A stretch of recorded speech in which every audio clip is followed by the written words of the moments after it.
what we're going to see a lot in our cases is this touch DNA. And touch DNA just means anything that has a very small sample of DNA. So it can be called epithelial DNA, touch, sweat, trace DNA. It's all the same thing. It just means that it's a very, very, very small sample. So it was determined that it's possible to obtain a DNA profile from as little as 6 cells. So this means that we have a very, very small amount. And one of the challenges that we have in Kentucky is that this fantastic statute that they decided to pass, this KRS 422.285, actually excludes touch DNA specifically from being tested. So it's saying that except if the petitioner is sentenced to death, the sentencing is not sought for touch DNA, meaning casual or limited contact DNA. And so these legislatures who know nothing about science, who knew nothing about touch DNA or the advancements in science, decided that they needed to put this on the books. So they're giving their own definition, not having anything to back it up. So our challenge is to now educate and try to change this so that way we have something better that's on the books.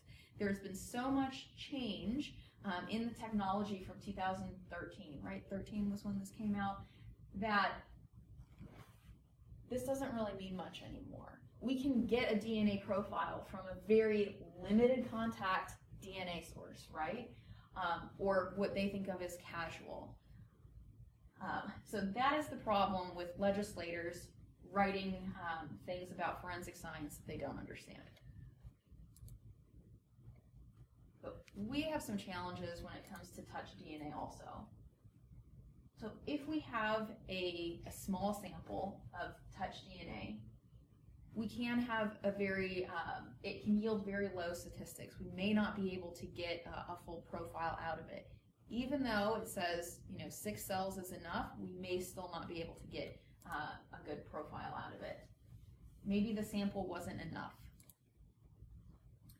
There is a high potential of contamination. So if you think about how small we're talking about, a picogram, if you have a bit of dust in that or in the machine, that can contaminate the whole sample. And since you're already starting off with a very small amount, any little thing can contaminate the whole sample.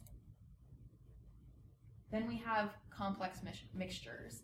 If there were 2 people that touched the same thing, there might be both of their DNA samples on it. And that gets us to the transfer DNA theory. This asks when and how did that DNA get on that object? And was unrelated DNA left on the object? So someone who's not there, could they have put their DNA on the object? So because I'm from Cleveland, we're going to talk about LeBron. So LeBron is playing basketball, and he passes it to Kyrie Irving. Kyrie then goes to his bench and grabs his water bottle, and he drinks out of that. If you were to test the DNA that's on the water bottle, you're going to find both LeBron and Kyrie's DNA on this water bottle, even though LeBron did not touch it at all. So what that's saying is that anyone's DNA can be anywhere. So you can also think of if you're using an elevator, if you're using this elevator right out here in the hallway, you push the button, your DNA may be on that elevator as someone else who came in 2 minutes, 4 days, 5 days later. So it depends on how you can explain how did that DNA get there and when did it get there. And that could be the difference for some of our clients as to our theory of defense.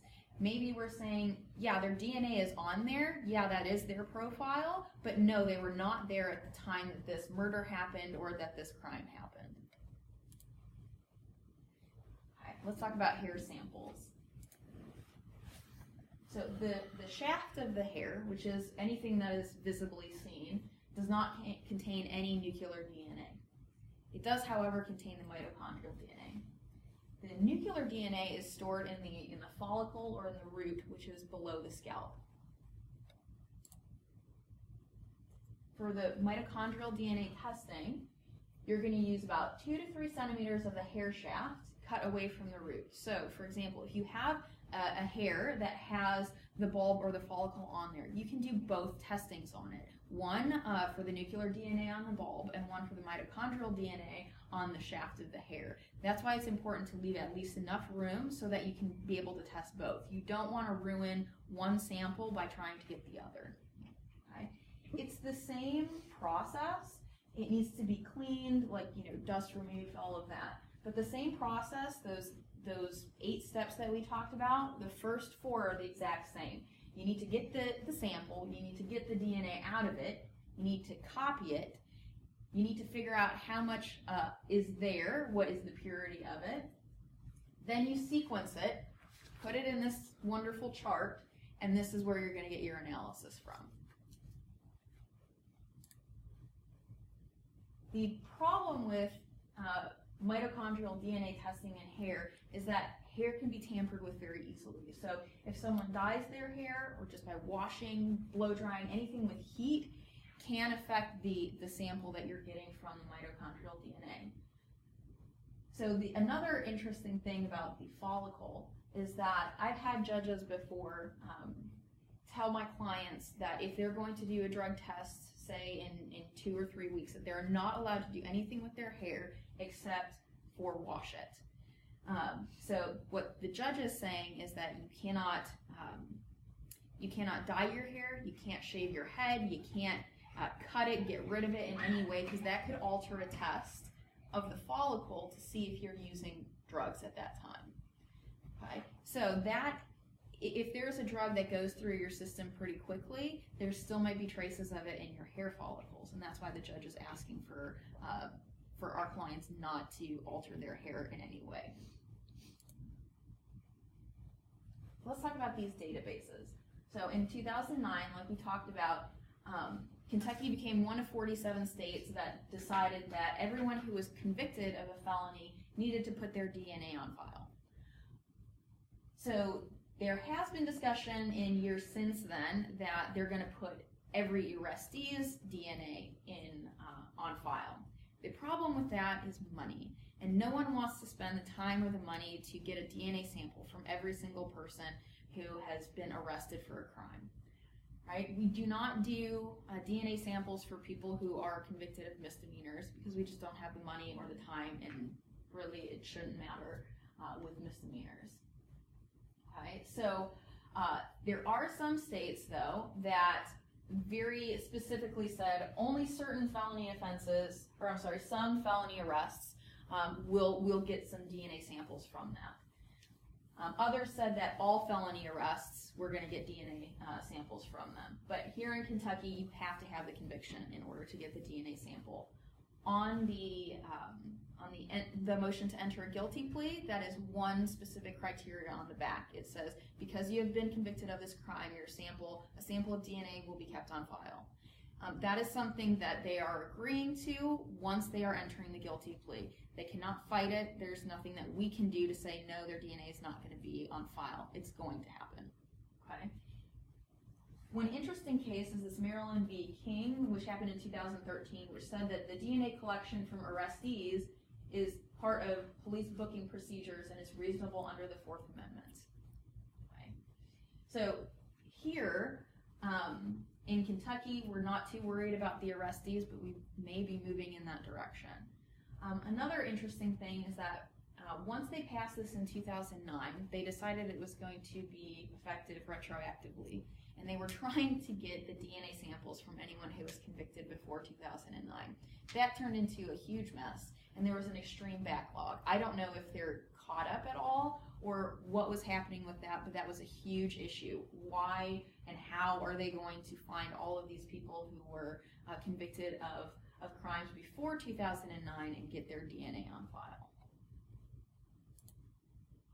And then we have the mitochondrial DNA database.